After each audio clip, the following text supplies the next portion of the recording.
may as well add them to the agenda. Rewording bad behavior.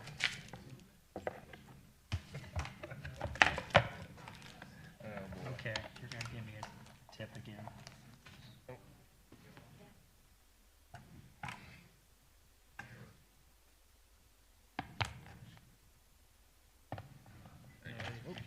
You're so smart. Thank you.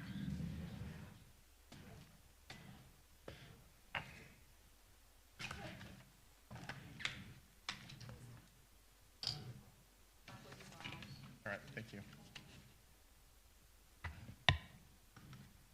Okay, we'll go ahead and start the Board of Commissioners meeting this morning.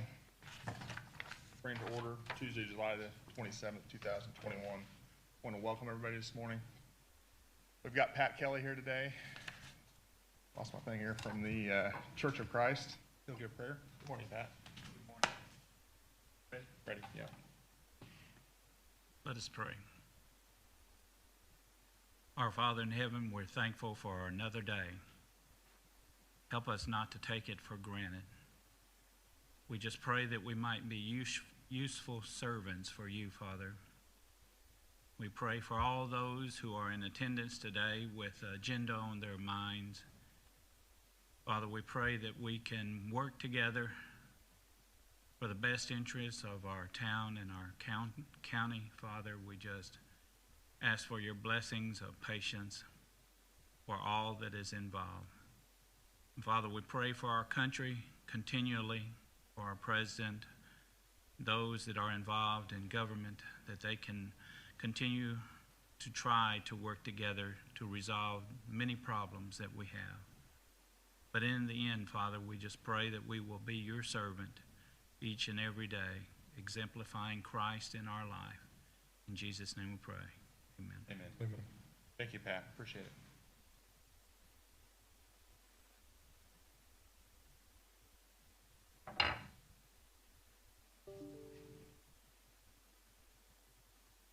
All right, we had two executive sessions, one on July the 20th, another one this morning, July the 27th. Grant, you want to speak on that behalf? Sure. Those meetings were advertised in accordance with the Indiana Code section, and the only thing that was discussed at those meetings is that which was authorized. If you have any questions, please direct those to myself, Patty, or the commissioner. Thank you. Thank you, Grant. Appreciate it.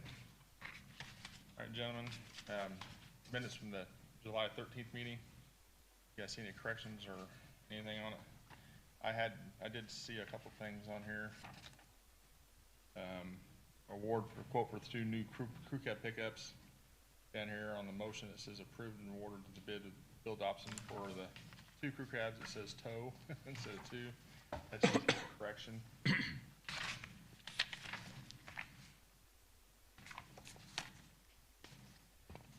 Yeah, other than that, I saw no other. I think there was one other one. I don't remember where it was at. Okay. It was just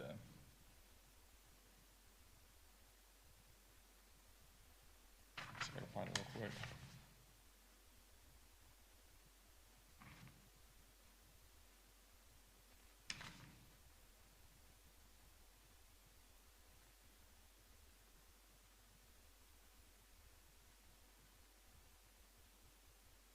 See it now. Thank you, Bill. All right. No other corrections? Look for a motion to approve. So moved. Got a motion by Nathan Gabhart, Second. second by Ron Arnold. All in favor? Aye. Aye. Motion carries.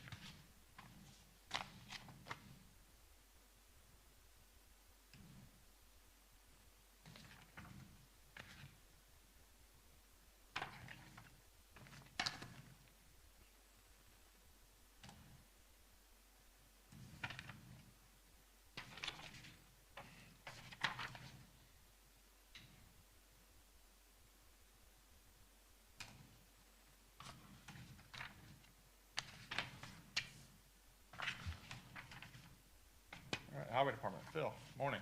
Good morning. No highway meeting this morning, right? No highway meeting this morning. That's what I just gave you that paper for Yep. that. Thank you.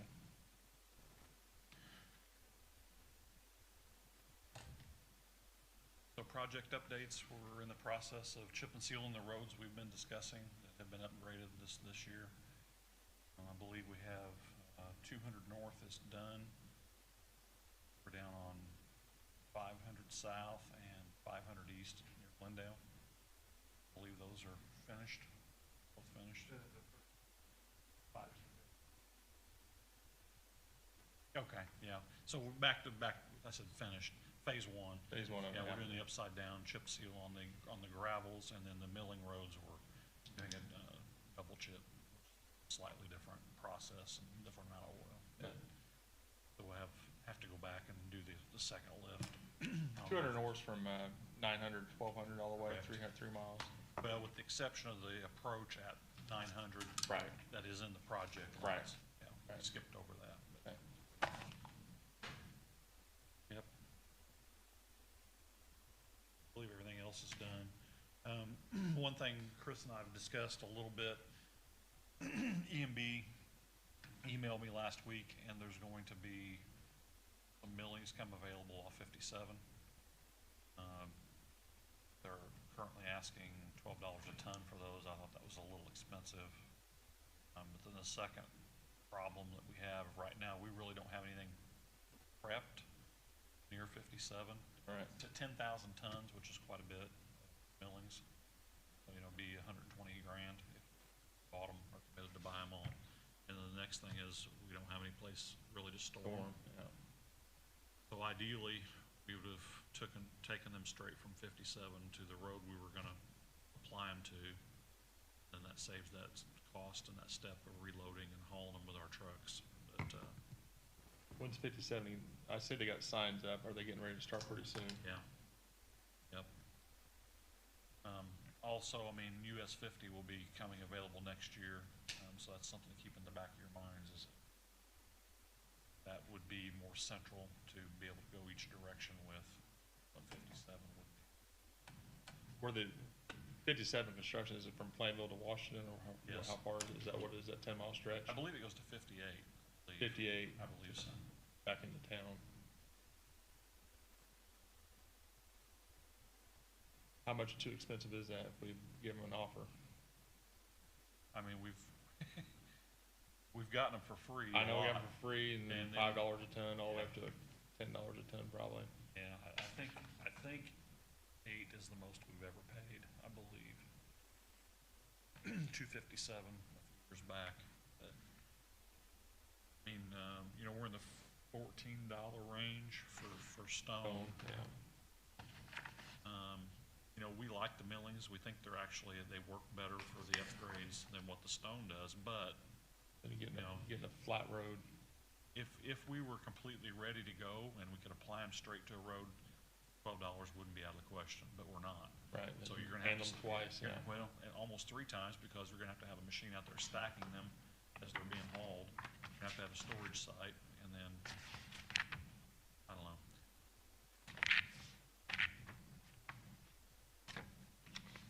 I wish there was something we could get ready and be ready to go with, but there's just not right at this point, so. Yeah, it just sounds like the timing's not good and, you know, Move on. maybe they contact us back and really need to get rid of them, then in that case, if the price drops, then maybe I'd say if maybe it's worth it at that point. price drops, and I could probably, I mean, I know some roads up in the middle part of the county here we could probably do something with. Yeah. And I could probably get a space to unload them, load them out at, you know.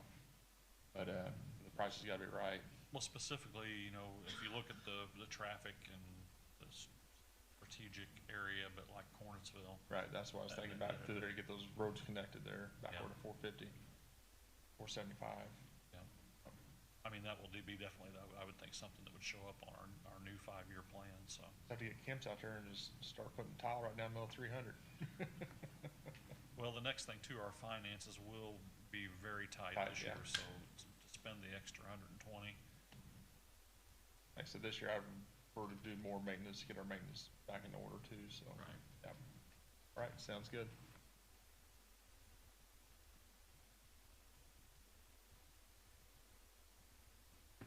Okay, 900 East, the box got put in at the church, and they're currently working the fill area down by the Flat Creek Bridge, north of Kingdom Air, down in that bottoms right there. Right. Swamp, we call it. they, you know, obviously with all the rain that we've had, they're a couple weeks delayed. They were actually gonna start demoing that bridge yesterday, but they've emailed and said they're postponing for 2 weeks due to all the rain that we had. Basically, they couldn't get their dirt to dry for their fill, and they need the old bridge to be able to haul the dirt across Yeah. before they tear it out, so. Rex, with the weather this week, he was hoping they would have a really good week. He thinks probably a couple weeks is reasonable. Go ahead and start the demo on the bridge, so. I do have, 2 claim vouchers, present to the board for single signature. The first one is for, the countywide, I'm sorry, let's do 900 East, since that's what we're on. 900 East, Daviess County Rural Water for the utility relocation for the water line.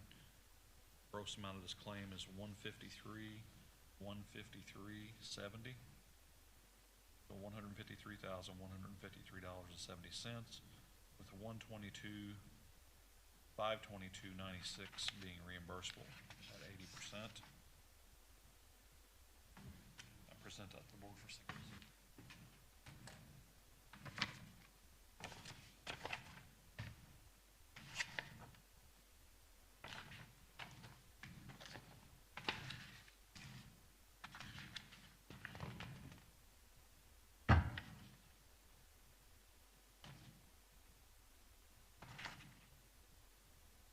I got an LPA claim voucher here in the amount of $153,153.70, with 80% reimbursable of $122,522.96. Look for a motion to approve signal signature. So moved. Got a motion by Nathan Gabhart, Second. second by Ron Arnold. All in favor? Aye. Aye. Motion carries. Go ahead, Phil. Okay, and then, I need to add an item to the agenda, the claim voucher for bridge inspection. Okay. Okay, this is for countywide bridge inspection. All the bridge inspection, the physical inspections, with the exception of 2 bridges, are done. One bridge, we replaced last year on 1100 East with a concrete box, and we changed the skew of the new box in order to get it below 20 feet, so it's no longer on the bridge inspection. Yeah. So we won't have to pay for that anymore. That's good news. And then the other one is the Portersville Bridge over the river. It requires an underwater. Water, yeah. How's the, any debris up against it this time? Yeah, no. Okay, well, good. That's what I wanted to hear. Okay, so the gross amount of this claim is $65,725.22, with $52,580.18 being reimbursable at the 80%.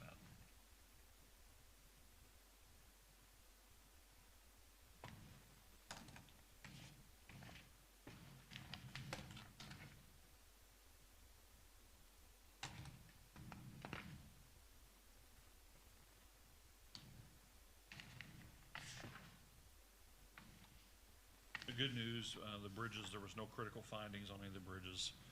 I believe most of what we have is some scour issues in a few spots to add some riprap to, and also some signage that was missing on the load postings. Bridge crew's been working on the load posting signage, and then when the final reports, there will be a action list that they can work through. Yeah. With Chris in order to get out there and get the scour areas repaired. All right. Sounds good. I got an LPA claim voucher here also for bridge inspection.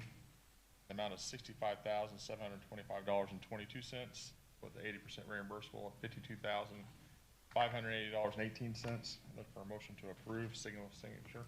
So moved. Got a motion by Nathan Gabhart, Second.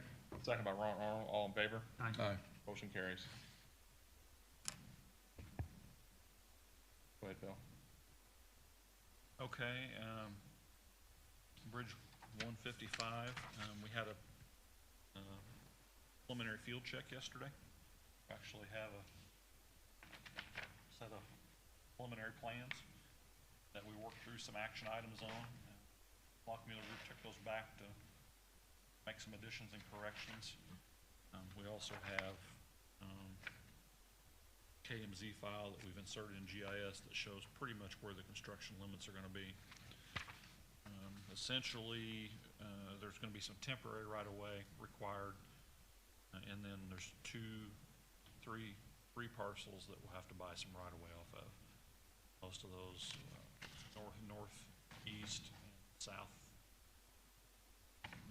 northeast side of the bridge, most part, which is good news. You can pass these down and look at them if you like. Does Helena own that or Jose? Both. Okay.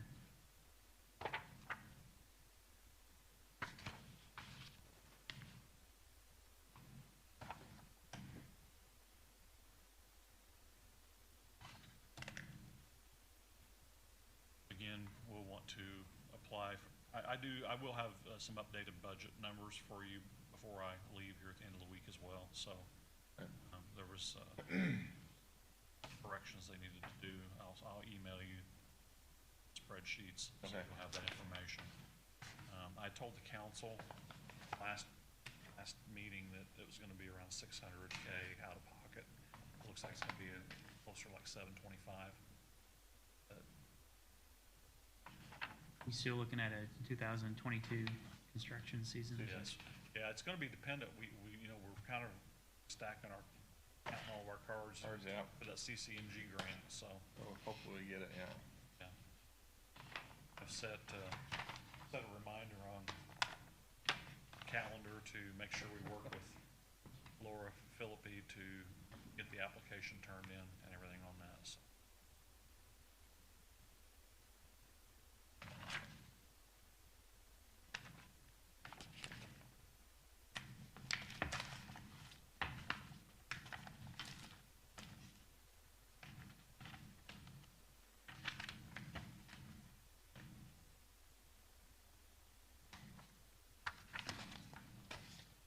So on the Montgomery Bridge, is it gonna be a similar look as the Washington Bridge, or? Yes. Okay. And we can, some of the things we discussed yesterday was basically using the same type of railing, maybe with a different color scheme. The school's right there, so we're talking about maybe using a black railing instead of brown.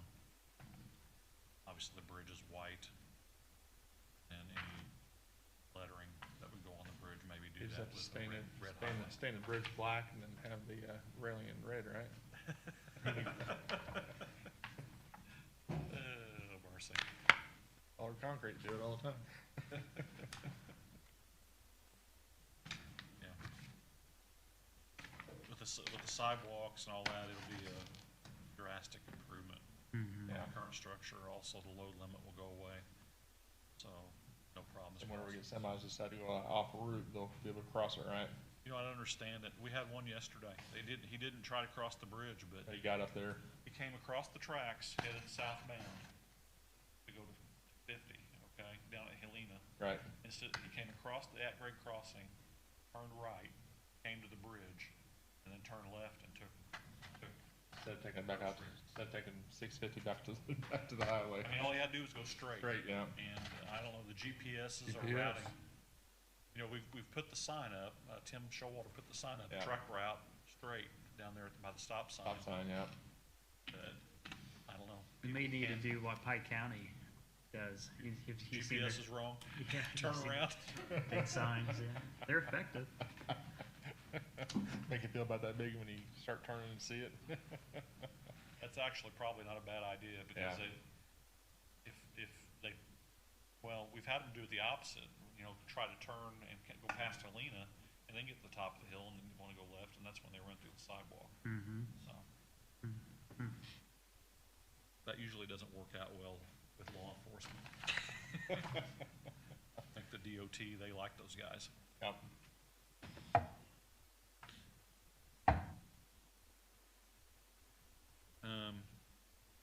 The last thing I have is which I mentioned at the last meeting, I have 2 rows that we need to get added to the county inventory.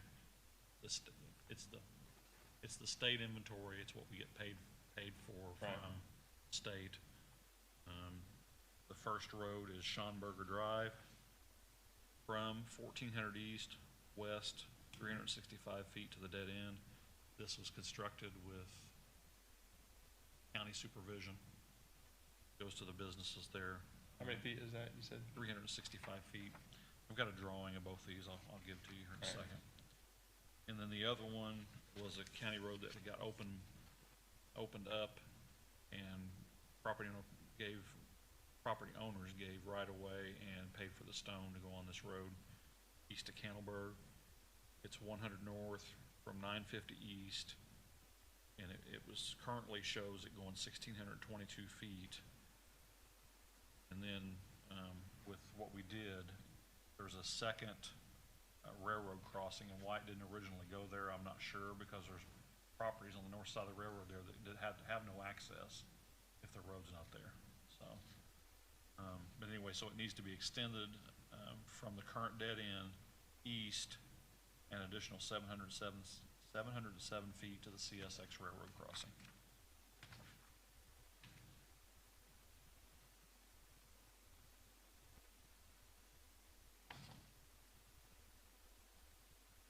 That 707 feet is still a dead end right now. Yeah, it will it's stop at the railroad crossing. Yeah, okay. Yeah. There won't be anything on the north side of the railroad track.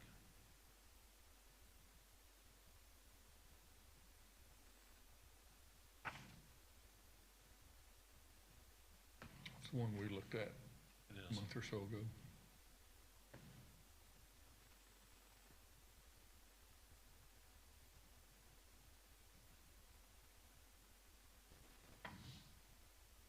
It's important that we get that right, that those descriptions right in the minutes too, Ray and Patty, because I have to turn that into the state.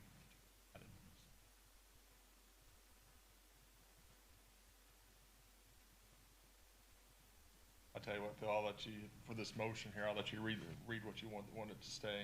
Okay, can I have those back? Yep. I'll let Phil make the motion here, proposing the motion, and what you guys want to do. Okay. So I propose adding Schonberger Drive from 1400 east, west, 365 feet to the dead end. And then also adding length to County Road 100 north, starting 1,622 feet east of 950 east, and continuing east for an additional 707 feet to the CSX railroad crossing. Looking for a motion to approve.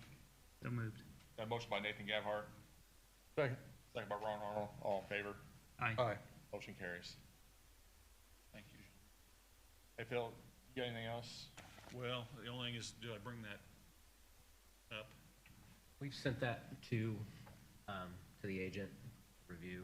That's normally what we would do with a tort claim, but I Okay. mean, you can speak to it if you'd like. Yeah, but- yeah, we've received a tort claim from Ken and Law Offices about an accident that occurred on 1200 East in, between, 6 and 700 North in Daviess County, back in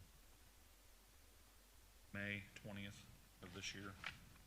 So, That was just want to make you aware of that. 1200 east between 6 and 700? 1200 East between 6 and 700 North.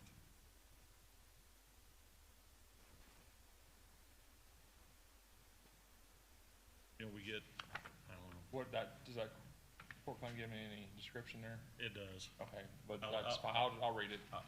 I can give you, You just email me that or something. okay, Okay.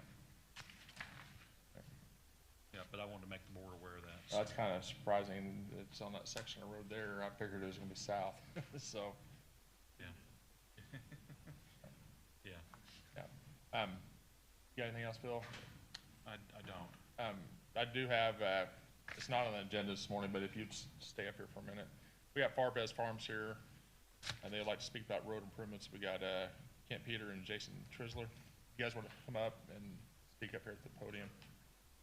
State your name when you get there.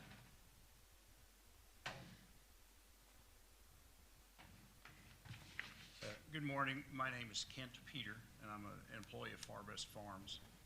And this past year, we built a 8-building Bruder Farm in Daviess County, located at 5244 South, 550 East, that has 6 full-time employees, and I want to say 10 employees that probably show up 6 or 7 times a year to move poles.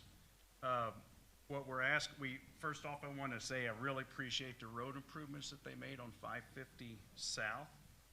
And what we would like to do is ask if we could utilize some of the industrial road fund to take that from 550 South to a quarter mile, which would go to Chris Graber, his home, and our Bruder Farm. That's would be on 550 East, quarter mile. And the reason why we're asking, not only do the employees travel that narrow road and Chris and his family, but calculated that we have 865 semis or big trucks that travel to that farm every year. So that's, truck in and truck out, so it would be, close to 1,700 trucks trips on that road a year. So again, Chris has asked us to come in and try to help put forth some effort to get the road widened and improved. That's kind of, I want to make sure we got this right. County Road 550 South or 550 East 550 East for a quarter mile. for a quarter mile, which would take you to Chris's driveway, and it's just a few yards past our road. You've improved the road through Glendale coming towards us and stop, which I understand it's Glendale. We would just like to see if we could get it to come in from the other side to our Bruder facility. Okay. Sounds good. We'll take it under advisement then. I'll just ask you, Phil, for a minute. 550 East, that quarter mile he's talking about, how wide's that road? Right now, it's about 15 feet probably. Okay, it is pretty narrow road. Yeah. Okay. Yeah. Not suitable for semi-traffic. Yeah. How As far far- as, How far would you have to go down to get to the next connector road to the south? how far is that through there? It's over a half mile. I'd say it's close to 3/4 of a mile to go ahead and connect it to what we just did at Glendale. All right. The only issue I wonder, trying to think who the property owners are. Would they be willing to sign easements? And That's the biggest issue. We won't improve a road until we get the easements Yeah. to do it. We usually ask for 50 feet, be 25 feet off center line both directions. And that state.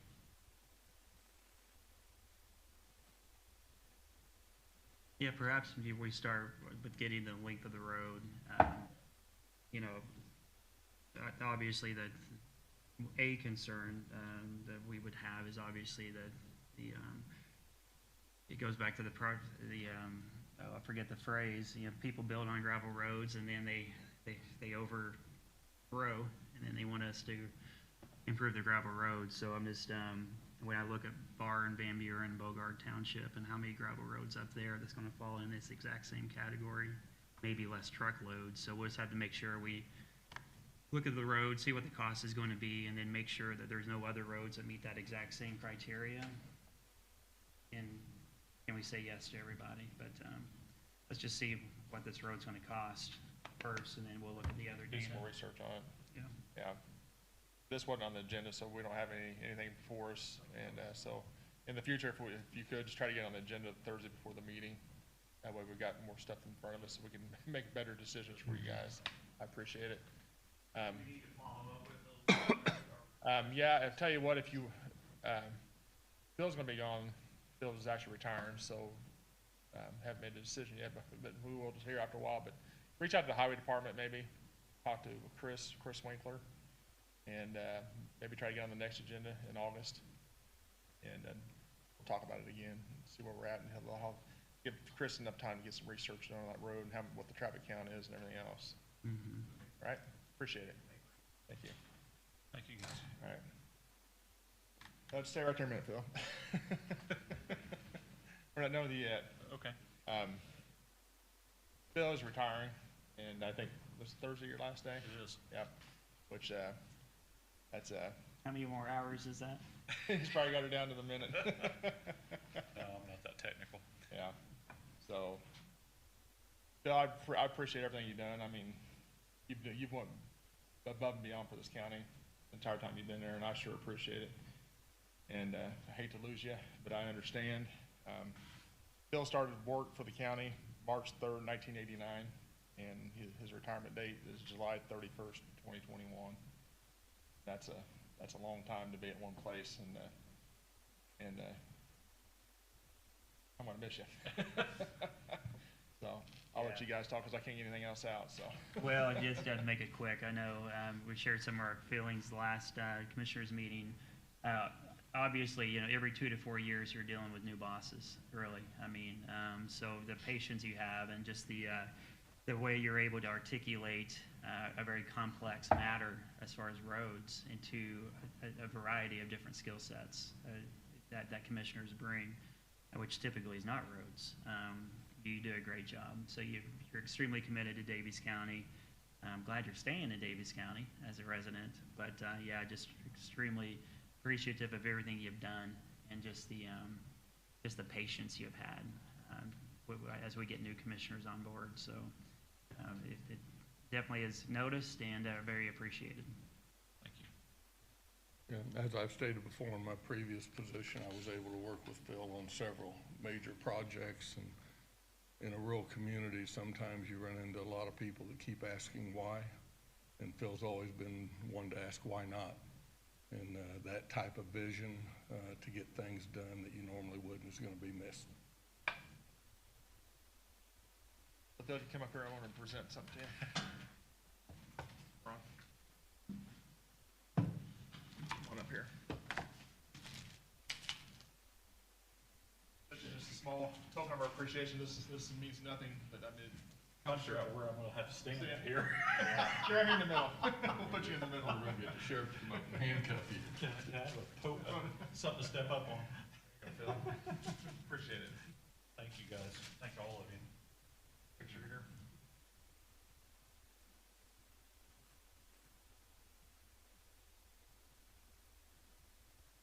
Thanks for everything, Phil.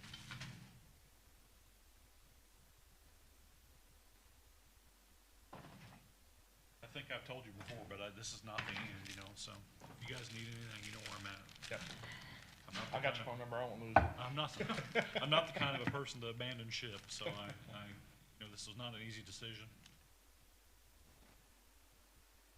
It's, Daviess County's been able to transcend generations.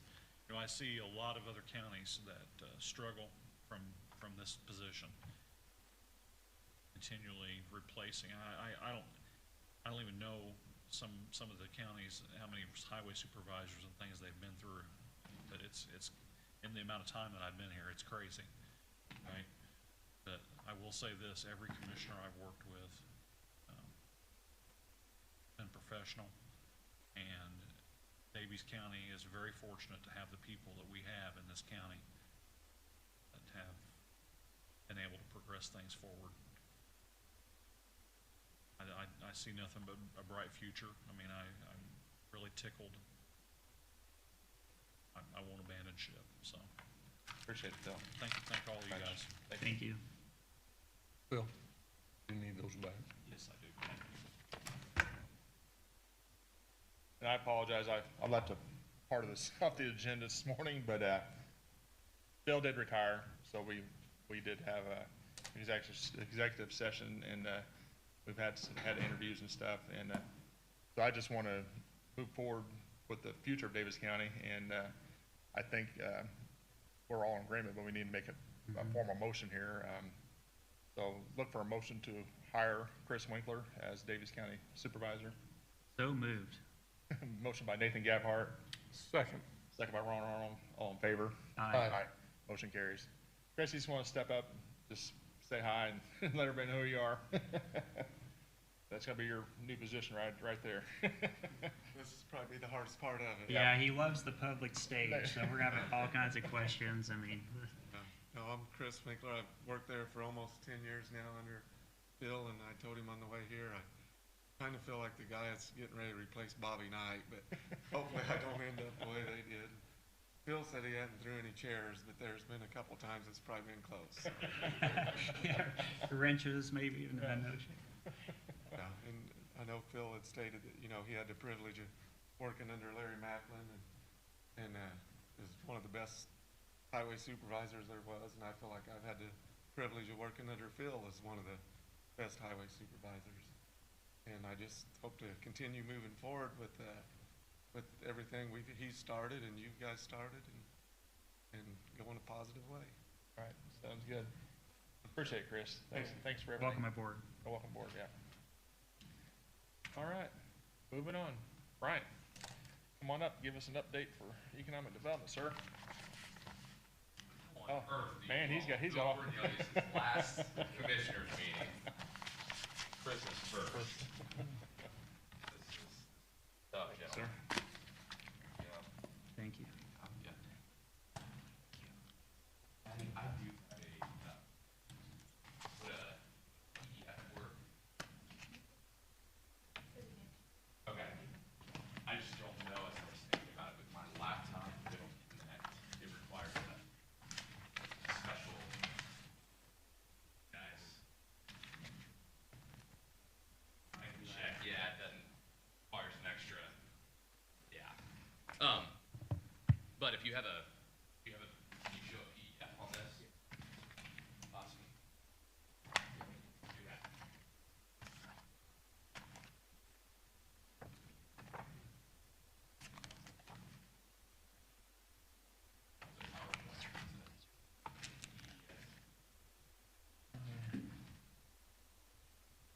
Very kind.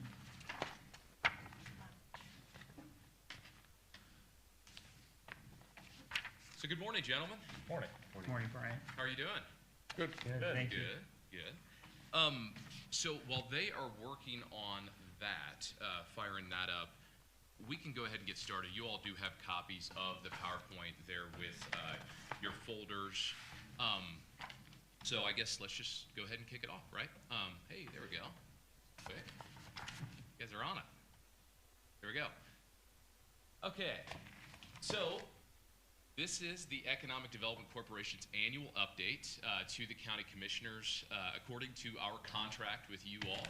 This is a requirement that we give you guys an update about every year, and beyond that, a full year to cover in terms of what we've been up to, where we're going, and we're also going to take a snapshot of the past few years. I would say like 2018 to 2020 to take a look at kind of what the commitments and investments have been over that 2-year time frame, as well as what the economic impact has been for the county. So I will just cue up the next slide, if that's okay. Perfect. Okay, so just as a reminder, this is our vision statement for the Economic Development Corporation. Back in 2019, about 6 months after I was brought on board with the organization, we did a strategic planning session. My board of directors did, of which many of you were involved in. And we basically just took a fresh look at the organization, right?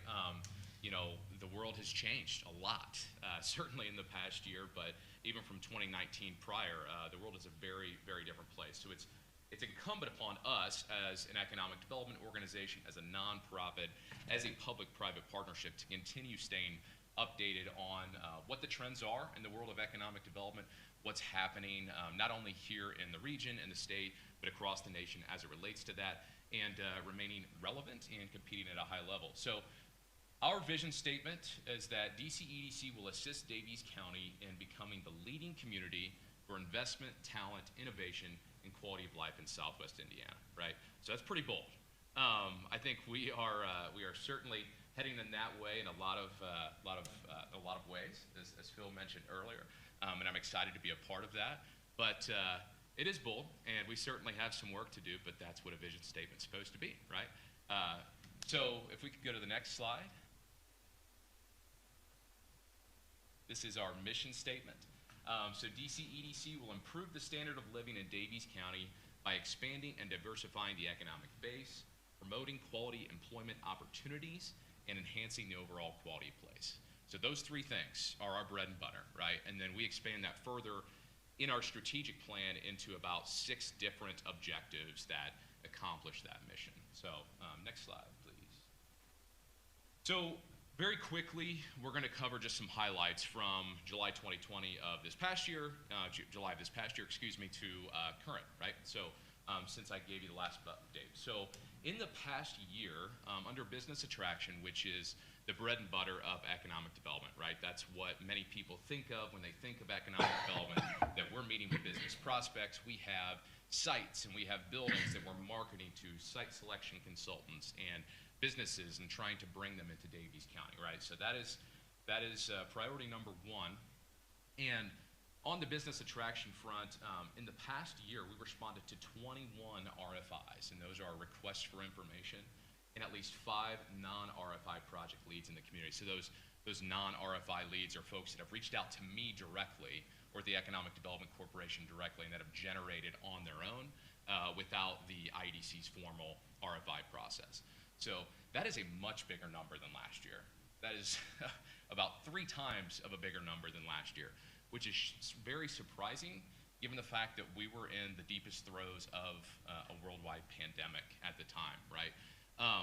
And that's just fascinating to me. And as I've talked with, kind of to the next point, those, 6 interactions we've hosted or attended 6 interactions with different site selection consultants from across the nation. As we've talked with those folks, and obviously as I'm making the sales pitch for this wonderful community that we live in and that we want them to invest in, they've said the same thing, that they've been super surprised, but they feel that it's because in a lot of ways in this past year, we hit the pause button, right?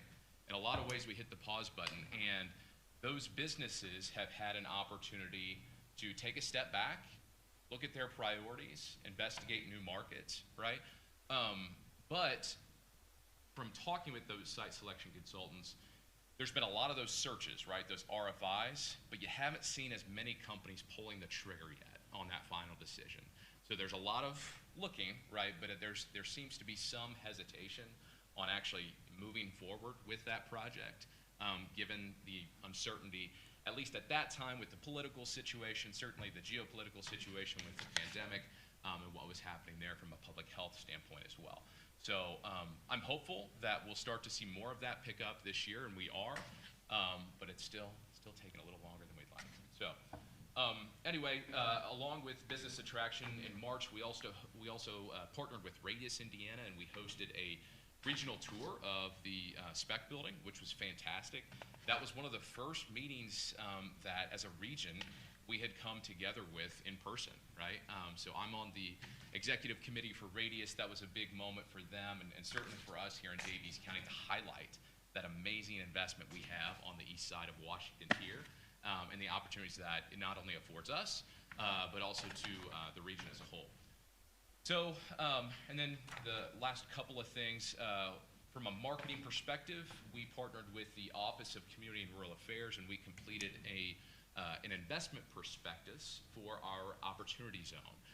So we have an opportunity zone on the on the west side of Washington and into unincorporated Daviess County.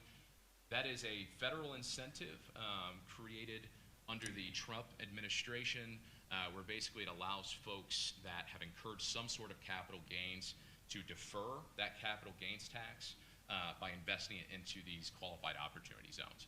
So we put together this marketing prospectus with Okra, free of charge, as one of 6 pilot communities in this program. So we're excited about that, and when we kick off our website, when we finalize our website, our new website update with the Chamber and Visitors Bureau, that's certainly going to be highlighted there to get the word out about our opportunity zone. So, and that's the last item, is that in May, we brought on a group out of the South, out of Alabama, called Marketing Alliance, to help us and the Chamber of Commerce and Visitors Bureau completely revamp our web presence, so that we are putting our best foot forward in an online platform, which is just critical in the digital age today. So moving on into retention and expansion. So the biggest part of our retention and expansion efforts for our existing business community within the past year has been our COVID-19 response program, our small business relief program that we certainly are grateful to you all for working with us to receive those funds. So through that program, between phase 1 and phase 2, consisting phase 1, obviously, you guys were awarded $160,000 from the Office of Community and Rural Affairs. Phase 2, the county was awarded $250,000, and the city was also awarded $250,000. We were able to help nearly 80 Daviess County businesses through those relief program funds, and that spans from anywhere from small sole proprietorship salons, right, to major manufacturers here in the community. It spanned the gamut, right, which was amazing to see how we could put those funds to work to help them fight the pandemic on their own front. So we've distributed approximately $410,000 in grant funds through that program. And we still do have some funds available, but the deadline will be closing this Friday for those businesses that are still looking to get in and have a crack at those funds. And last but not least, we did kick off a BR&E program with Purdue University and the Purdue Center for Regional Development. Several counties in the region and across the state have had huge success with this program. It comes at a small fee with Purdue, but they guide you through the process, and they take a look at just some amazing data on our business community, which as an economic development corporation, we should have access to data at the stroke of a pen, right? And we do now with this Purdue program, which has been phenomenal. So we're right in the process of scheduling our interviews with businesses. So we'll keep you updated as that process develops. So next slide, please. Right. So infrastructure development. That's another key component of what we are here to do with the Economic Development Corporation. Late this past year, we were awarded $200,000 in grant funding from ROI for water and sewer extensions along Innovation Drive. So that is the north-south running road that the Westgate Academy fronts on. Right now, the water and sewer lines end at Westgate Drive, and they come into the Academy from the south. So with this grant and Economic Development Foundation dollars, we'll have the ability to extend water and sewer up that road, opening up that property to the west and to the north of the Academy for development, which, as we're working with ROI and groups like the University Finance Foundation out of Georgia, that ROI has hired to help us with our efforts up at Westgate, that area right around the Academy, which again, it doesn't take a rocket scientist to figure that out, right? But that area right around the Academy is priority number 1 for where we want to see development take place, right? We also, at the beginning of this year, we were able to officially certify 2 sites in Washington near I-69, one as Verisite Gold and the other as Verisite Silver. Verisite is a relatively new program within the past, I'd say, 5 years that is in place to establish a standard for site certification nationwide. So the great thing about this tool is, number one, it gives us a leg up when we are competing on the national landscape for economic development projects, knowing that we have so much due diligence done for each of these sites. We know what you're getting into, right? We know what challenges you're going to be facing, and we can get ahead of those before they become surprises, right? And none of us like surprises when it comes to economic development. So anyway, we're really excited about that. And last but not least, you all are very familiar with this, but in March, you all approved the infrastructure development zone for broadband infrastructure to deploy broadband county-wide.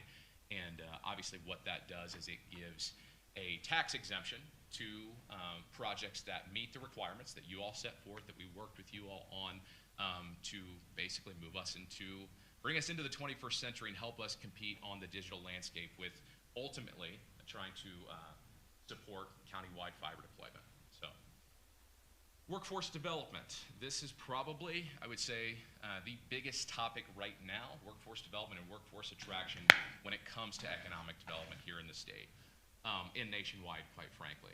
So, the biggest component of our workforce development efforts has been our workforce development task force. that came out of our 2019 Quality of Place and Workforce Attraction Plan. And it was one of a few priorities that we wanted to hit the ground running with in December of 2019, prior to even knowing, that five-letter word, COVID, right? And so a few of the other initiatives we had to press pause on for the meantime as we pivoted as an organization. But this one we punched forward with, because what we were hearing from our employers is that this is challenge number one for them to continue to thrive here in Daviess County. It's, if you drive anywhere around time, if you spend any, amount of time on social media, you see jobs, hiring signs, you see promotions that businesses are doing. They're struggling to get people through the doors with the right skills and with the mindset that they need to do the job, right? So as an economic development corporation, an organization, we don't know the answers yet, right? But we are diligently working with the stakeholders, with our businesses, number one, with our employers, with our K through 12 schools, with state and regional workforce leaders, with post-secondary educational institutions, to try to identify, number one, what are the issues, right? Number two, what are some short and long-term solutions that we can put into play to make this happen? Again, that's taken some time, but there is so much coordination involved with all the players we have to have at the table. So we have another meeting this Thursday, the 29th, with post-secondary educational institutions, basically connecting them with our local employers. Here are some of the opportunities that are currently available, right, just to start to share that information. So next slide, please. Workforce attraction and quality of life. So these are obviously big topics right now.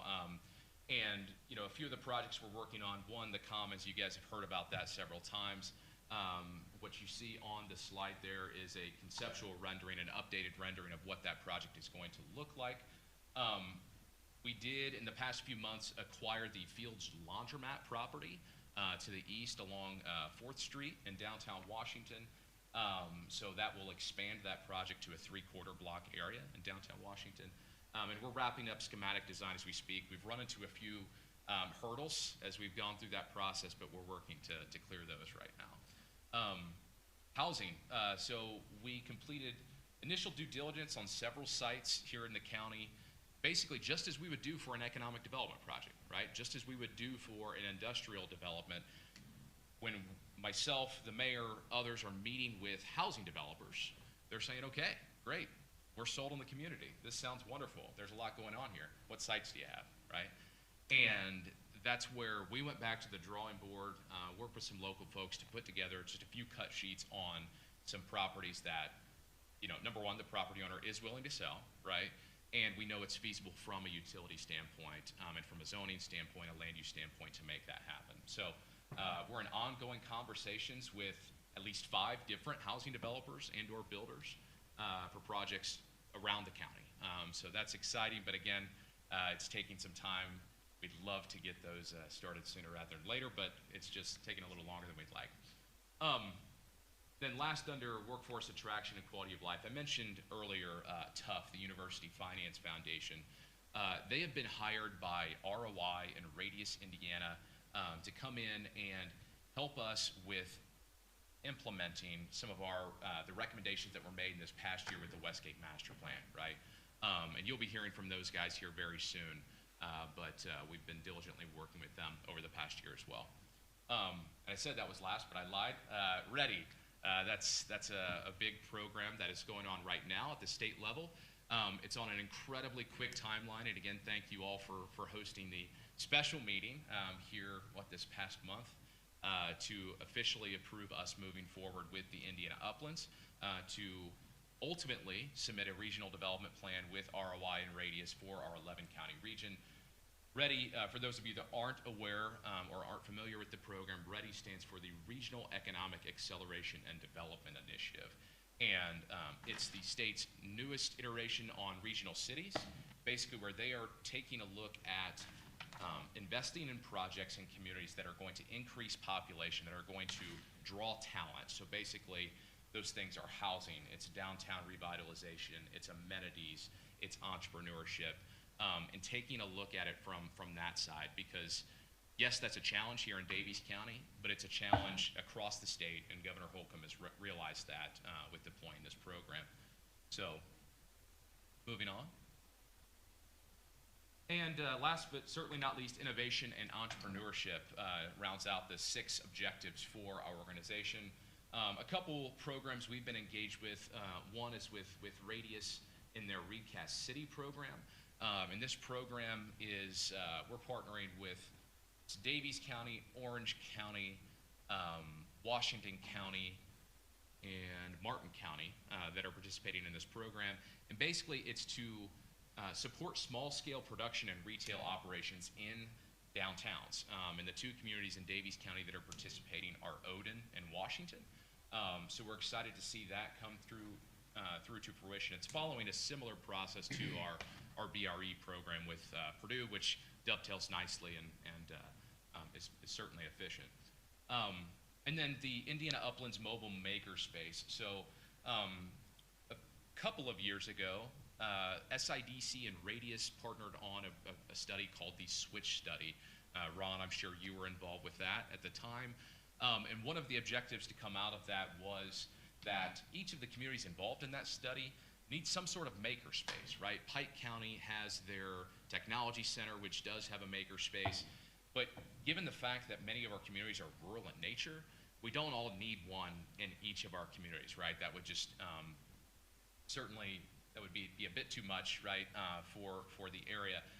So Radius and ROI came up with funding a mobile makerspace. It's essentially a van that has some CNC printing machines, a 3D printer, some high technology equipment that is traveling around our region and that entrepreneurs and makers can take advantage of when it's in the community. So that's something that we've been engaged in as well. Next slide, please. So I'm not going to go over all of these, right? But in the past 2 years, I know at the beginning of the presentation, I mentioned that we're going to take a look at those project commitments and investments from 2018 to 2020. Again, not all of these were under my purview, my leadership with the organization. Certainly Ron Arnold, as my predecessor, was involved in many of these listed. But we wanted to take a quick snapshot over the past couple of years as far as what the wins have been from a traditional economic development perspective, right? What companies have we worked with that have grown, that have announced expansions, that have added jobs? This is certainly not all inclusive, right? But these are just those projects that we have worked directly with, right? There are many companies out there that are doing it on their own, that are growing organically, that maybe aren't reaching out to the economic development organization or the county for incentives or for assistance or whatever it might be, right? But this is just a quick snapshot of those that we've been directly involved in. So, next slide, please. And then, we took those projects and we extrapolated those into an economic impact analysis, right? And we used a tool at our disposal from the Indiana Municipal Power Agency called the Impact Dashboard to help us with taking those numbers, extrapolating them over a 10-year time frame, and what is that impact, right? So with those projects, and again, just those projects that we mentioned, that's $125 million in new direct investment into Daviess County, right? That $125 million turns into $25 million in new tax revenue, right? Now that's not $25 million over 10 years that the county gets $20 million, the school corporation gets $4, right? That's just spread into the tax base, right? And then it essentially keeps our taxes lower, right? Everyone pays a little less, right? Or in certain situations like GPC or with other projects, it's collected by a TIF district, which is then taken by our redevelopment commission. Obviously, you guys all know that, right? So, and then, that's about 10 new attraction and expansion projects, again, that the Economic Development Corporation has been directly involved in. Next slide, please. So again, those projects, that equates into 272 new jobs and 339 indirect jobs created over a 10-year time frame. So those are support jobs, those are support businesses that are established to support those new businesses, whatever it might be, new retail, new restaurants, et cetera. Next slide. And this is a quick snapshot from like a grant revenue perspective, a grant dollars received. Over that same time frame, the Economic Development Corporation has been involved in bringing $1.2 million in grant revenue, grant dollars to the county to support projects here in the community. One of those certainly was, as we mentioned before, the COVID-19 response program through the Office of Community and Rural Affairs. 80 businesses and $410,000 distributed to those small businesses. Next slide, please. So with that being said, what's next for us, right? That quick snapshot, just moving forward into what does the future hold. One, by the end of this year, we are going to wrap up our web presence update in partnership with the Chamber and the Visitors Bureau.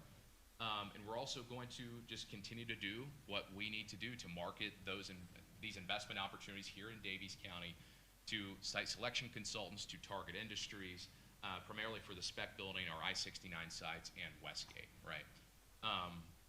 So nothing real, we're in the midst of some projects now that we need to wrap up. Retention and expansion, we're gonna be wrapping up the Purdue BRE program within about a year's time frame, right? As we accomplish the interviews and then as we pull the reports together afterwards. Into infrastructure development, continue to work with you all and our municipalities on leveraging our ARPA funds, the community's ARPA funds, into high-impact critical infrastructure investments. Again, most of these, if not all of these, items are directly tied to our strategic plan as an organization. Continue to work with broadband providers to deploy high-quality, reliable broadband service county-wide, get us across the finish line there, and coordinate with tough ROI, Greene and Martin counties on infrastructure improvements needed up at Westgate. So, next slide, please. Workforce development, keep up with the momentum with the Workforce Development Task Force. If any of you have employers, if you know employers that would like to engage with us, would like to learn more, would like to be connected with some of the resources we're trying to bring to the table, please let us know. But we're gonna keep building upon that to identify those short and long-term solutions. And then we'd also like to, in March of this past year, we had planned a few job fairs between Odin, Montgomery, and Washington. Unfortunately, that was in March, and we did have to cancel those. We are looking to pick those back up and partner with some of our employers on a few regional job fairs. Workforce attraction and quality of life, we're gonna move forward with READY. Obviously, that has an August 31st deadline for us to get our regional development plans in. It's moving at breakneck pace, and actually by the end of this week, we have to submit our projects for Daviess County that we'd like to be considered in that. So if you need to get a hold of me, maybe leave a message, because I'm gonna be hunkered down in my office trying to get those submitted. And then for the Commons project, secure our final funding commitments and begin construction, hopefully in Q1 or Q2 of this next year is what we're shooting for with the design timeline we're on currently. And last but certainly not least, under quality of life and workforce attraction, is continue to support those quality housing development opportunities. I cannot stress enough, and you've heard me countless times saying how much we need housing here in Daviess County, and if you've looked for a house recently, let's say within the past year or two, you will certainly understand that that's a challenge.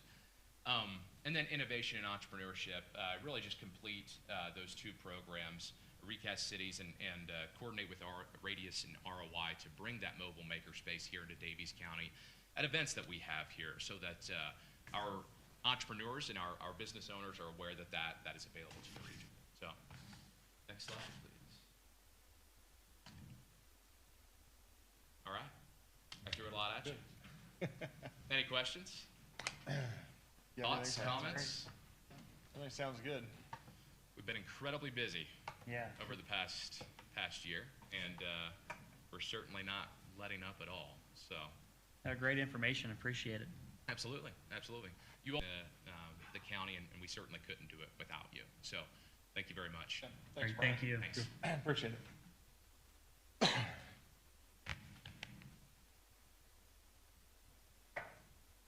All right, moving on, we got 8104 Federal Preparedness Grant, Kathy Saunders. Morning, Kathy. We can apply for from the CDC. It is a federal grant, the 8104, it's preparedness. And as you know, we can't live today without a preparedness There's person. Unfortunately, we do not know the total amount because like all the other grants, they're tied up. So the total, the max would be 31,000. That's what you asked for, yeah. So it probably will be that or less. And it is to pay for our preparedness coordinator. Right. All of it is for salary. Gentlemen, have any questions for Kathy on that? No. If not, look for a motion to approve the preparedness grant, up to 31,000, Fund 8104. So moved. Got a motion by Nathan Gabhart, Second. second by Ron Arnold, all in favor? Aye. Aye. Motion carries. I also got you here for a new position for the health department. I want to let Kelly talk and stay.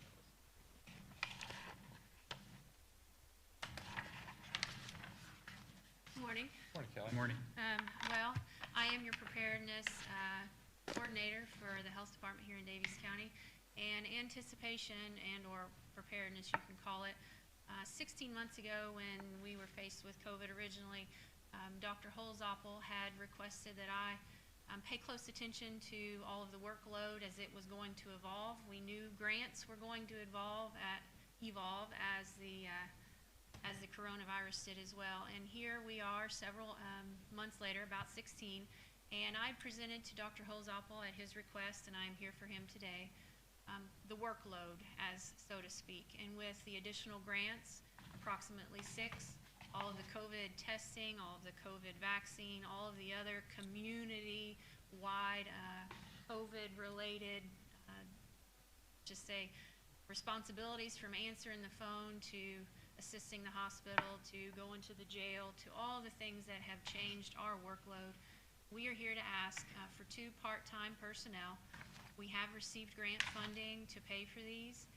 Dr. Holzapfel had requested that I put together some job descriptions, and Kathy and I worked on these for several months, and we presented them to the health board, and we're here to present them to you today. Our plan is to use the grant funding that we have been awarded, approximately $67,000 to pay for these part-time positions. That is 18 months of grant funding. As all grants are, we're aware that they could end in the 18-month cycle. We don't anticipate that as so, but we have put it in our budget request for budget hearings and for January 1 to talk for further discussion with the council. That's pretty much it in a nutshell. I'm just here to tell you, if you haven't been to the health department, it has really changed, and I don't even know how to put it into words. I've been in emergency preparedness for about 15 years in multiple forms, and in the health department, it is so robust now with responsibility to the community. And our registrar is doing multiple jobs. Our environmental health is doing, assisting the nurses. The nurses are having to handle clerical positions. I mean, we're talking the FTEs are overburdened. So we have some ideas on how this part-time help will fit in and fill up some of those roles. If you have any questions, I'm here to answer those. On the, so these are part-time, so we're just straight pay on that? There's no Yes. benefits, right? Hourly, straight Okay. pay, no benefits. Okay. That's the request. Already got anything, Kelly? Question always comes is when the grant dollars are done, and do we have those positions that we have to fund ourselves? But we've got some time to work that out to see how things go. We do, and we, as I say, standing here, we know it is grant funded. We Mhm. understand how that works.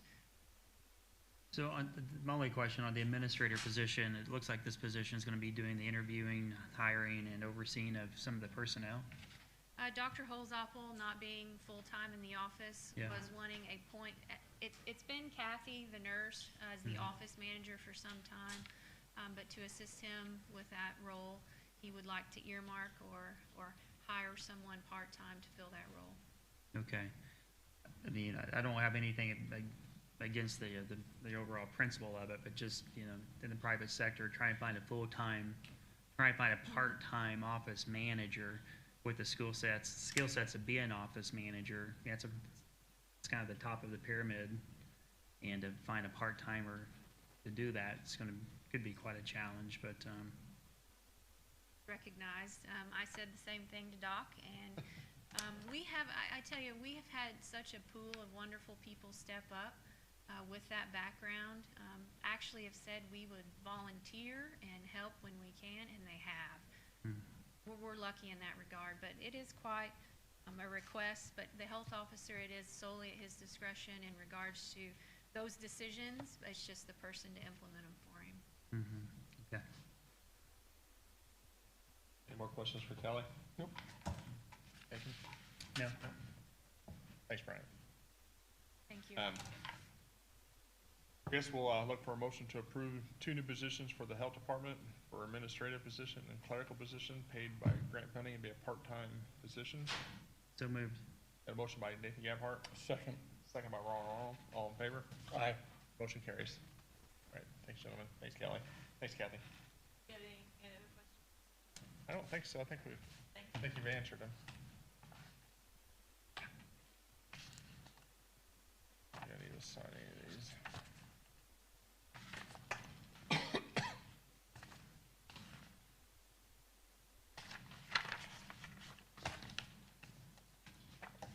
All right, Scott Schneider, new maintenance shop. Morning, guys. Morning. Well, in front of you is a copy, the most recent contract. I believe I gave the auditor and the grant a copy last meeting. And also emailed. So because of the delays, price keeps going up on this building, going up over 20,000. So the new estimate now is 128,643 building. Did they finally get everything in there for you, or is there still missing components? That there is one, or is the sprayed insulation on the walls. I repeatedly asked them to put this in there. It would come back every time. It wasn't in there. What do they got in there in the specs? Is it batting? Is that what it is? It or- is. It's R19 batting, 2-foot rolls. So I called him back. I said, that's still not in there. I said, I really need that. So he says, well, you're safe to say that's another $5,500. So I guess we could, are they gonna provide the subcontractor to do that, or do we need to hire a person to do that? And if we do, we just need to take the batting installation out of this quote then, right? They typically provide the spray subcontractor. The Graver Post does? Mhm. Okay. So it'd be another $5,500 on top of that 128. So with that and I've got 2 bids, 2 verbal bids and not being able to get them in writing yet. Rex Gress was right at $12,000 to do the digging, hook up the city utilities with the sewer system. Dan Gress, talked to Donnie. Their quote was right at $20,000 to do the same job. First one was Rex, you said? Yes. Okay. Rex was right at 11,800. Don Rex is right at 20. Right. So that was 13,000 to dig it out, 7,000 to hook up the utilities. Rex was gonna do all that for under 13,000 is what I assume. So we still don't have any written on either one of those. Been working with them trying to get it. And the city gave us permission to build that size building right here, right? Setbacks. Yes. 48 by 50, 5-foot setback on each property line. So I'm kind of here asking you guys how you want to proceed. And one thing I didn't see in there, maybe I missed it, but the retaining wall, is that part of the foundation or is that separate? That's part of the Okay, foundation quote from NEP Concrete. okay. Do we have plans on the parking lot over here? Yes. We here, I got them, I'll show them to you real quick.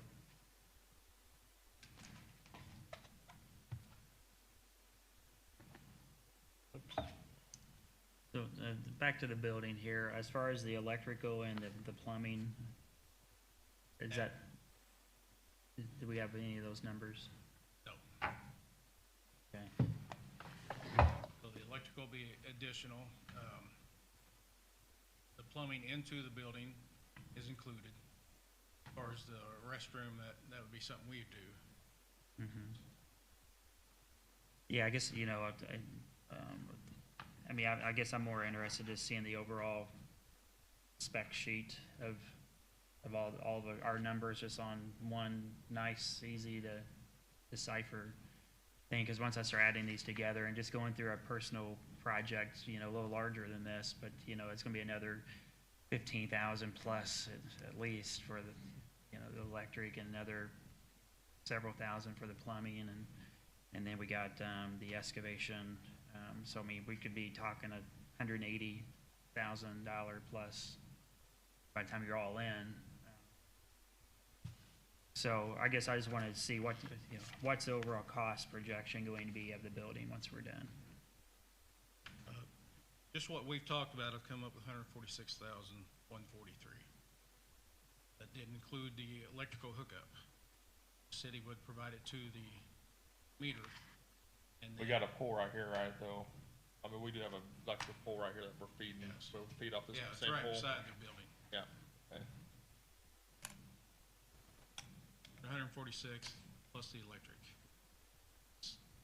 The only thing I can think of, it would be rock for backfill. Rock for backfill would be extra also. So, and then the plumbing, I mean, you're gonna have sinks and water spigots and stuff. Yes. And then, like the floor drains, are we doing floor drains? Floor drain is in there. It's under the base building comments. Yeah. Asked him why it stated none on the other side. It's just a personal thing, you know. Yes. I learned what the term sunlight means after I built my building, and now I've got to bring an excavator out to actually tie the floor drain, because it is exposed to sunlight. Daylight. And now I got to, or daylight or whatever they call it. Right. Now I've got to tie it into my actual drain. So again, just stuff that popped up. Yeah, all rainwater has to be daylighted, and any other water has to be in the sewer. Okay. So is that, I guess that is considered gray water, I guess, Yeah. in the shop, So right? we have a 4-inch line that drains, is basically a perimeter drain for that existing retaining wall. We would simply tie into that once we dug down to that. Okay. Water meter's already installed. All we have to do is tie on to the customer's side of the water line. It's already there. Septic should already be towards that lot. So there should be. But I think they probably cap that off, so they'll just have to go down and put another saddle on the pipe, get it hooked up. But that's in the cost of, you said that was in the same cost as hooking up here, didn't you, for 11.8? Yes. Yeah. Okay. I think we're getting really close. I mean, personally, what I'd like you to do is get the two GRES bills, put them side by side, just make sure it's apples to apples. Factor in a projected, you know, electrical cost, and then we can put in a contingency. By going into this, I want to know if, you know, right now in my head, I'm looking at $175,000 project, you know, just in my head, because it never comes in under budget. And I just don't want to get to this and then the right decisions before you, but we need another $6,000, and, you know, so I want to build the right type of building. Right. So my concern is the extra rules that we have to follow if it goes over 150. And then, I would also like to keep jobs local. So I don't know how to balance those two things. I'll lean on you guys for information. This was all decided prior to me getting in this position, but there's a lot about it I just don't like. The appearance of the building next to this building in the church, I don't think is gonna be attractive. When you look at the parking lot behind us, there's a lot of opportunity to do some things there. I think you mentioned that could be for outdoor events and things like that. Well, if you do that, you're gonna need restrooms. So, and then also with the courthouse, till we decide what needs to be done at the courthouse, we may end up having, and it'll be cheaper to do it, build another building on that lot as well. So there's just some unanswered questions that I'd like to see We can't answered do, before we jump into that. we can't, I mean, we cannot build an accessory building alone, standalone. I already went down that road with the city, they won't allow it. That's the reason that never got proposed over there, because the city already went down that road, and they wouldn't allow it because it was a accessory building. Well, but you dress them up. I mean, that's the key, is you don't make them look like an accessory building. You Well, add I'm saying other the things accessory to it. building, as far as storage and maintenance, you know, they wouldn't allow that. I think you just add other things to it if need be. Like I said, till we get a plan on the courthouse, because I think it's gonna be cheaper to maybe build another smaller building and renovate the courthouse than add on to the courthouse. And till we get further in that process, and again, I think there's always variances. You show them what it looks like. I do not like the fact of a metal building right next to this one. I think it'll detract from the neighborhood and what's here. And nothing against metal buildings, but there's a place for them, plus the cost involved with it. So I'd just soon table it till we get some more answers. Yeah, if you wanna keep pursuing what it costs, the total figures, and then, we'll see that, and then we'll figure out if we're gonna build it or not build it, Okay. where we're at. Because to me, the reality of it is, Scott, I mean, I know we're trying to keep under that threshold, but that's not possible with this building that we're building. We know there's no way you're gonna be under 150, so if it's not meant to be like right now, then, you know, we may have to pause. Right. But I think we got a lot of the data points, but, you know, I think we can incorporate some of Ron's viewpoints into this too, and just, you know, take another breath. Yes. Okay, that's Right. fine. We were to make it smaller, we house our lawn and garden equipment, tractor for winter snow removal, and lawn and garden tractor, and bulk salt and bag salt. Basically what's gonna be in there. We can make it smaller and make it prettier. Gonna be the same money. Have a bigger one, so, yeah, I'm good with whatever you guys decide. Me, to Ron's comment about the parking lot across the street, and again, there's a lot of unknowns here, but, you know, theoretically, if we can make some sort of multi-purpose building where, you know, back of it is the shop and the front of it is some sort of public restroom covered area where we can have a dual purpose building. And again, I'm just talking out loud, and then use that lot as more of a public square type of setting where we can have farmers markets, we can have, you know, different gatherings from different nonprofits, and then they could actually have an indoor aspect to it. Again, I'm not a visionary when it comes to that type of stuff, but Yeah. Well, I was in Texas in February, and it's like they say, well, you're talking about competing with what Brian's doing on the Commons, and no, that's not the case at all. You're actually complementing what he's doing that allows for bigger events. So I think it needs to be looked at. However, they're pouring concrete Monday. Well, Okay. my, His plan's been in place since 2018, build that parking lot over there, so we just need to be really mindful of what we're gonna do here. I personally think we need all the parking we can get. We had a I think jury, the parking, go ahead, Scott, sorry. we had a jury trial, had funeral over here. If we had a funeral at the other business, if that mixes with tax time, it's hard to find a parking place around here. So, This parking lot, I don't know if everybody's seen it or not, but it's, there's 80 new spaces, there'll be 80 spaces. You can bring you it have back. it, yeah, I got it here. I don't think I have seen it. There is 80 new spaces. I think the proximity of the school would be able to use that, the proximity of the church, all the churches around here would be able to use that. Anything else, I think it'd be a good project on its own. I'm not opposed to building that building somewhere else if we have the right property, but I think that would ruin that parking lot if we try to build a building in that corner somewhere. But, because these are all one way in to the alley, one way out, one way in, or one way in, one way out. Basically, you're taking And half so- of that away. or quarter of it down there or something. So, these cannot be turned where they're parallel with each other because there's not enough room to back out and get turned out. That's the reason that parking lot was designed that way. So it would be a complete redesign of that parking lot if they'd done that. And got people who are working right now, so Who did the design on that? Hogan Helms. Landmark. I mean, we're at the point of pouring concrete over Monday on curbing, so it's pretty critical if we're gonna make a decision to do something different. I've asked to rework that corner because they didn't quite get the ADA ramp on this corner done, and the city was trying to figure out what to do with the pavers over here on this side, what the elevation of the curb was, so I've got that lined up with Hogan and Don to get those curbs for the right elevation. Yeah. Well, I mean, I think back to this, I think, maybe a smaller, more aesthetically, because I mean, I don't disagree with what Ron said. If you put a big whole building, it is gonna look like a big pole building. So it's something we need to consider. If being mostly in-ground,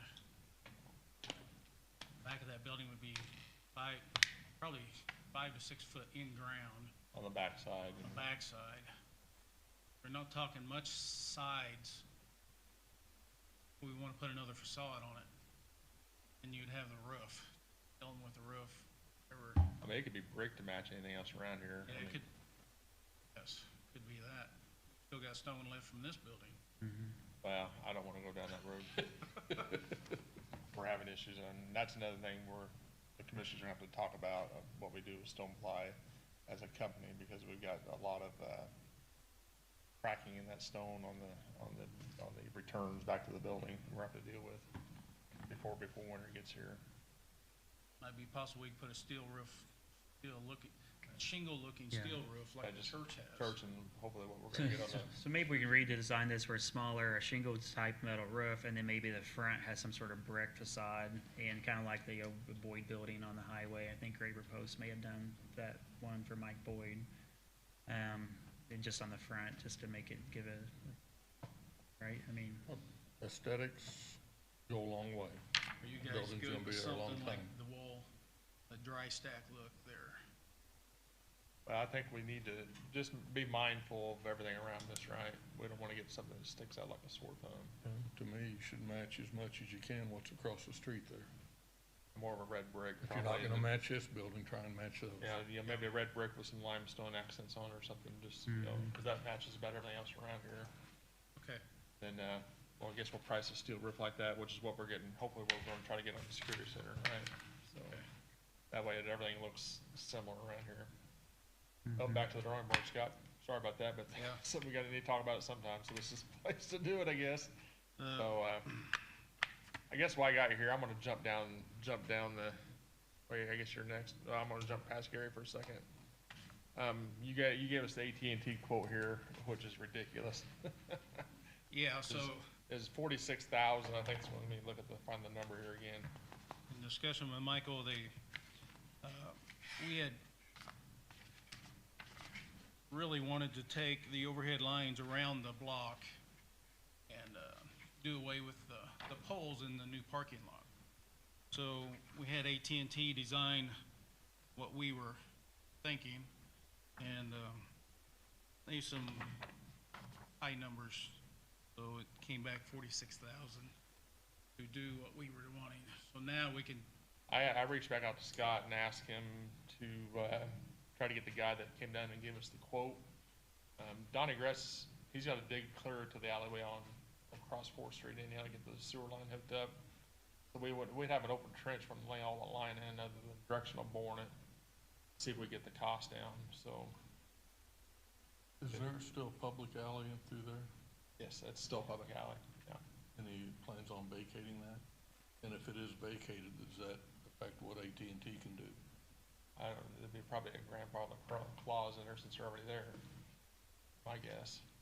But their AT&T is terrible to deal with. Well, we know They're that. basically holding us up. I didn't think it was, I thought it was outrageous when we started right there in front of the church and went all the way down here to Dr. Schwab's office.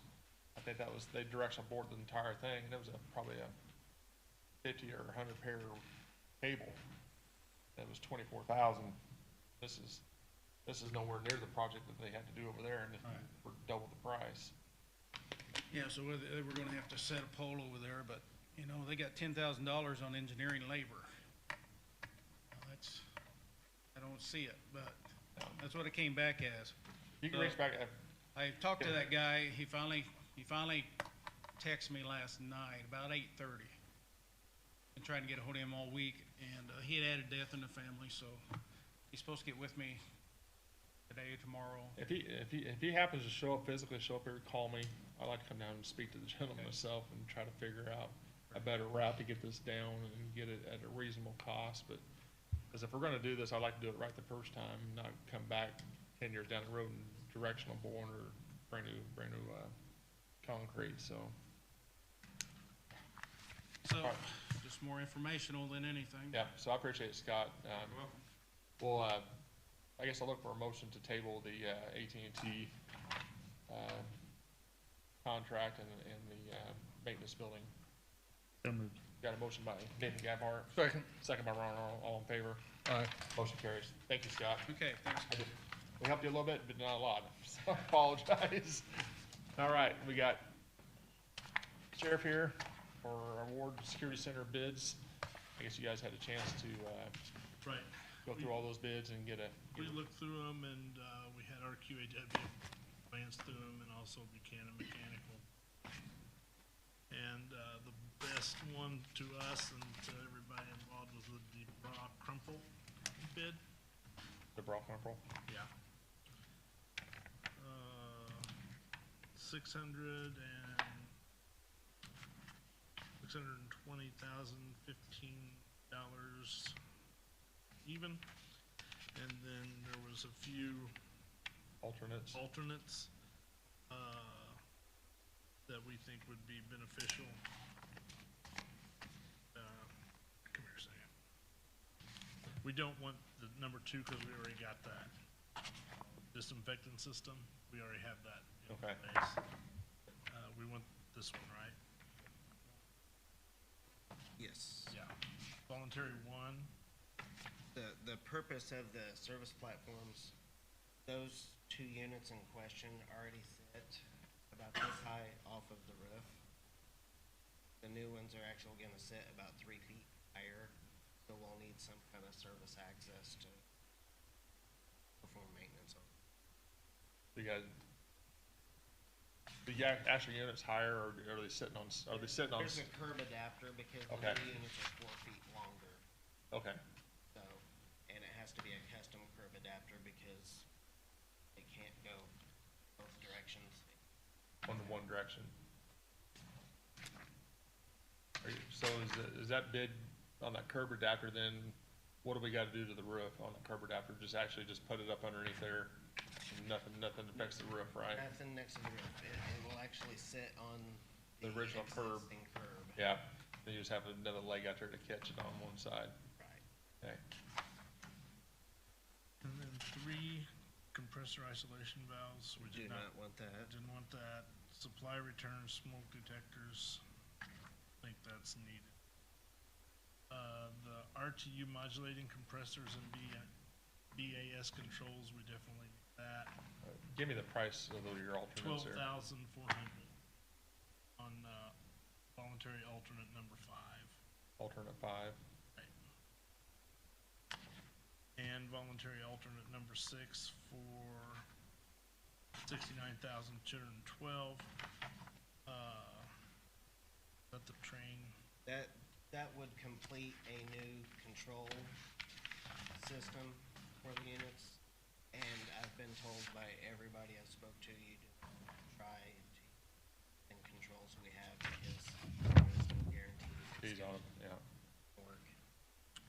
And then voluntary alternate number 7 is $47,250. And that's for these 3 units will serve the current dispatch lobby and inmate recreational areas, and they can adequately be conditioned without And Aon unit, they were gonna provide a RUD unit, but we called them back and said that we preferred train, and they can do a train unit for the same Same price, okay.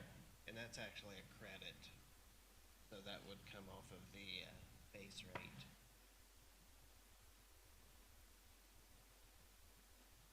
So that would provide us savings of a little over 47,000. Oh yeah, it's for a deduct of 40. Yeah. So do you guys, so, you guys got a total there, I came up with $748,877 minus the 47,000, so it'd be roughly 700 and, Right. 701,877, is that what you guys got?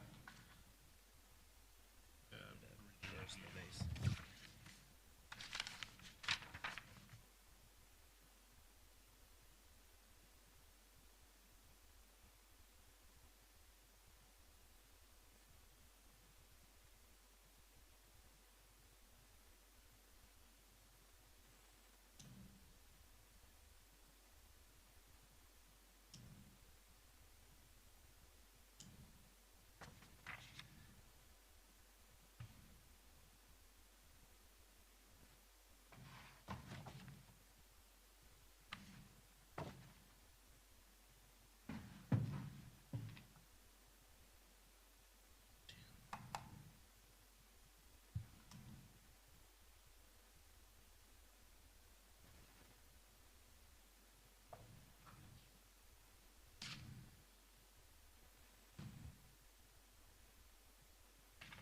So we didn't react.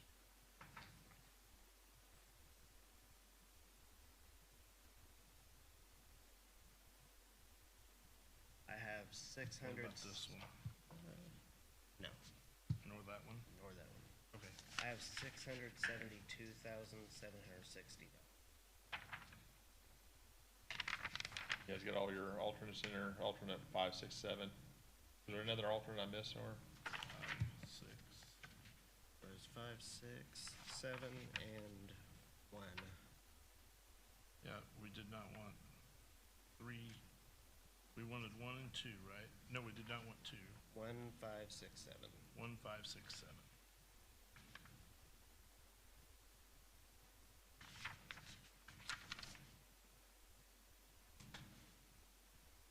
Base. The Yes. lowest response. Yeah. Yes. That gives us what we need.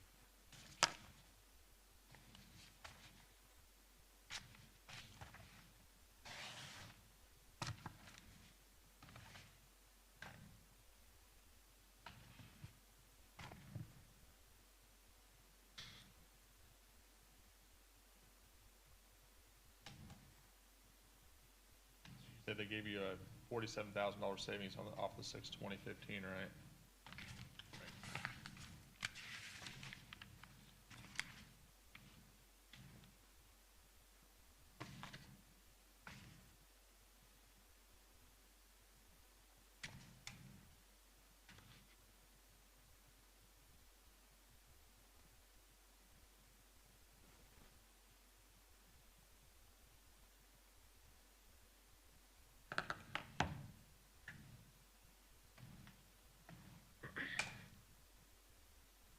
Come up with.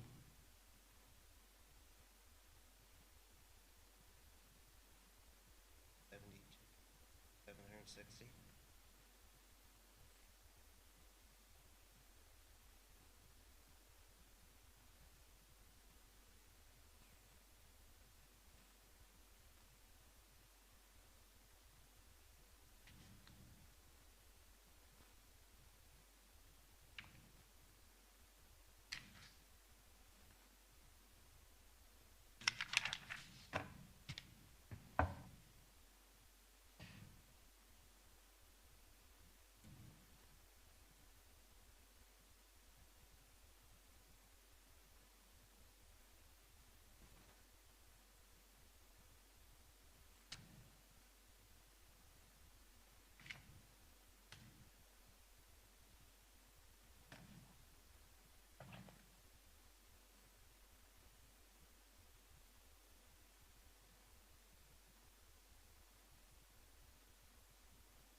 keep coming up with something different, I don't know. 672,800. Well, I mean, if you deduct number 7 off of 42,250, it should be 701,627. I don't know where I'm missing that somewhere.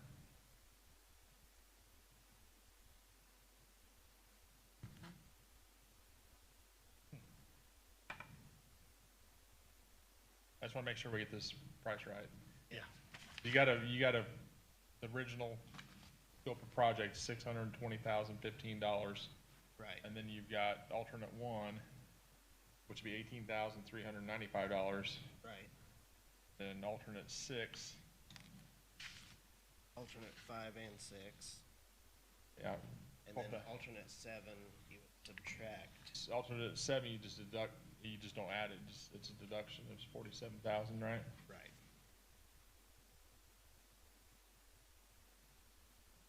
Okay. You got 672,760? Yes. I want to make sure we read number 7 right, that it's a deduction, a complete deduction, not there's no add there, is there? It says, will include alternate 7 for a deduct of $47,250. Okay. Everybody agree on that number, 672,760? Yes. Yep. Okay, all right. Took a while to get there, we got there. We got there.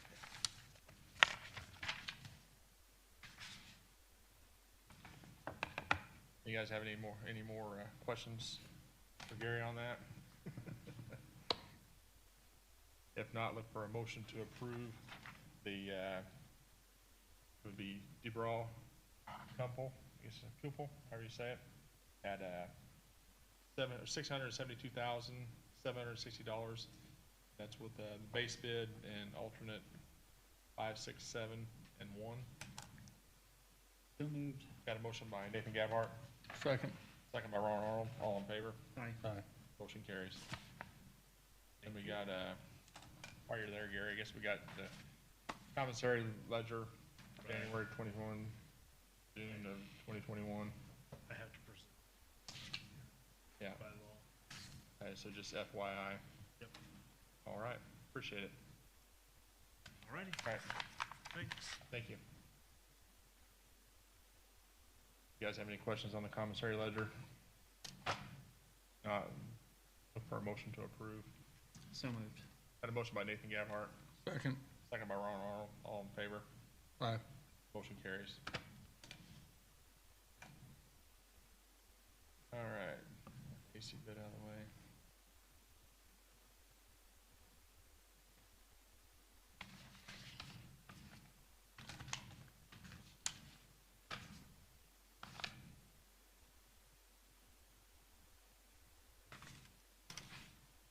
Remote meeting policy.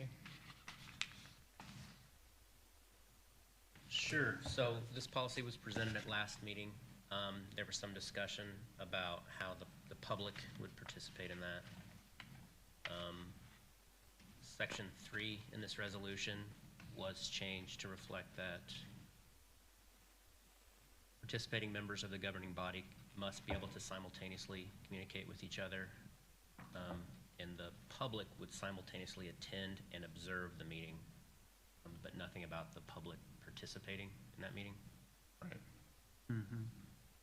So there's a lot of information about this in the AIM groups, and they're putting out a lot of different things on how to comply with this.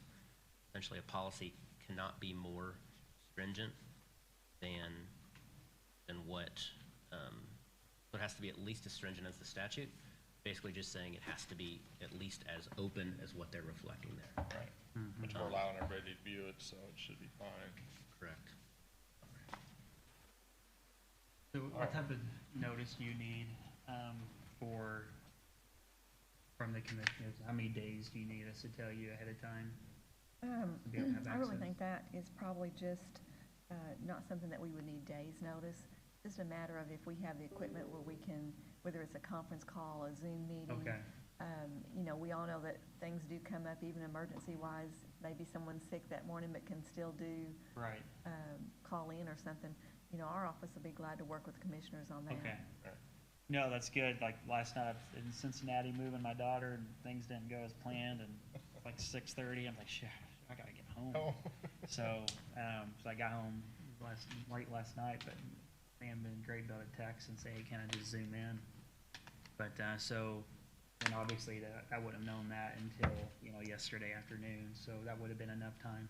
Yeah, I don't feel like we should put a time restriction on that because Yeah, I'm not trying to suggesting, make it easier, and just as long as we have good communication and we just ask, we're trying to set up for the meeting, if there's plans, we always Okay. try to accommodate.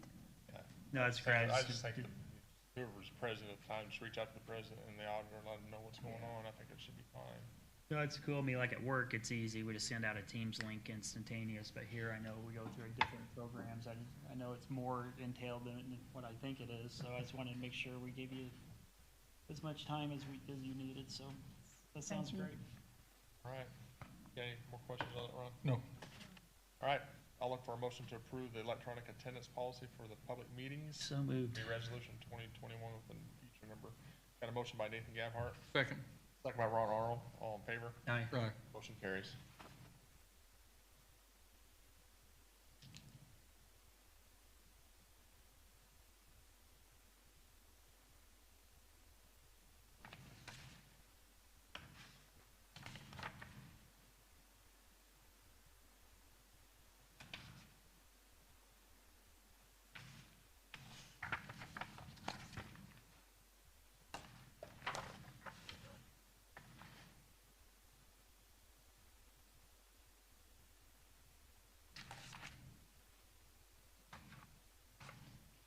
Just one, yeah.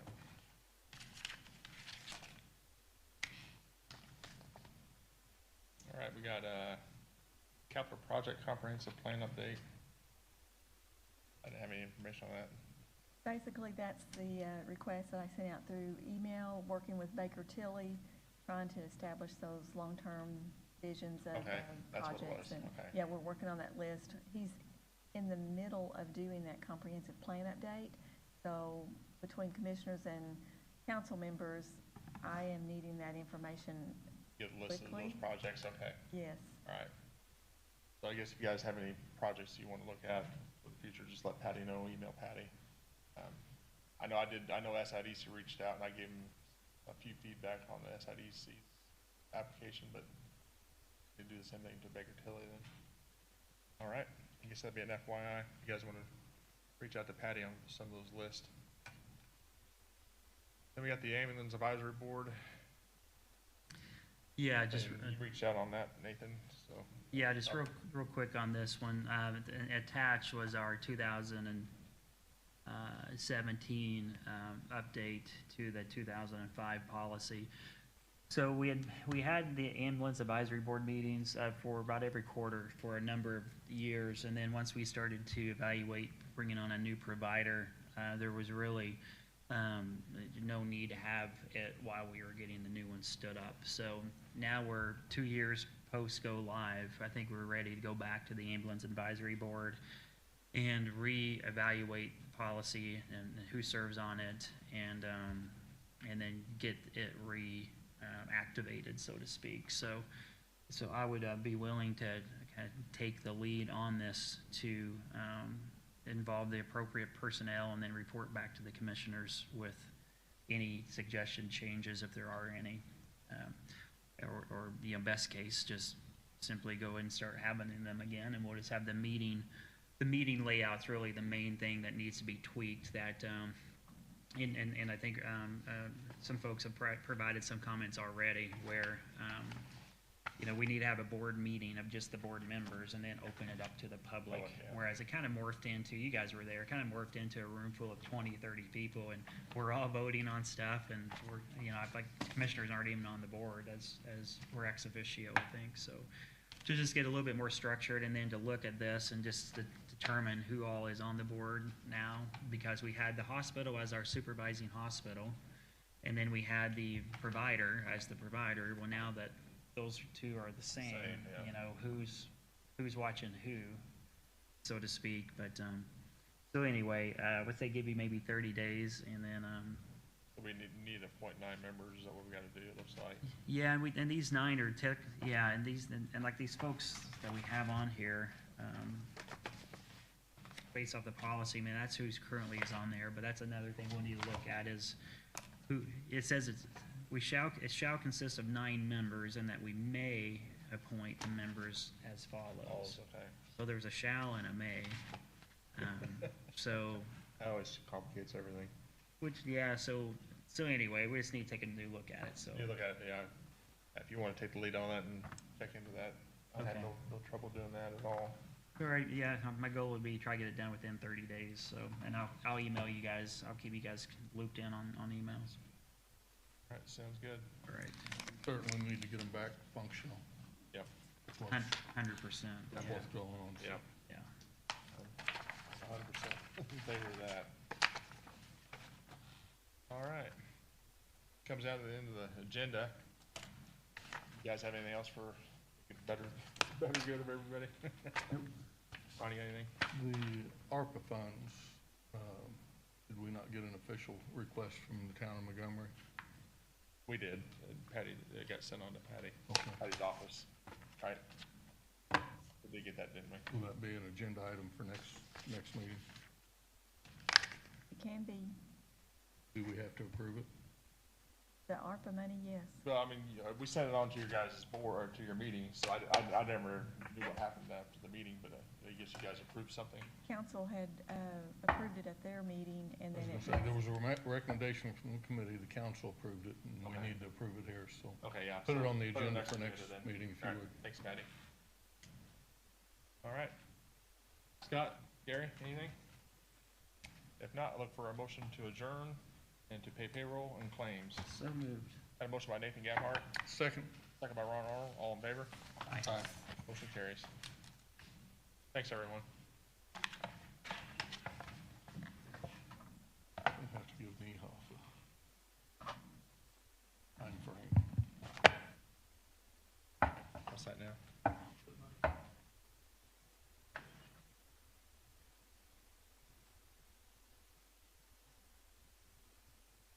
Oh, you mean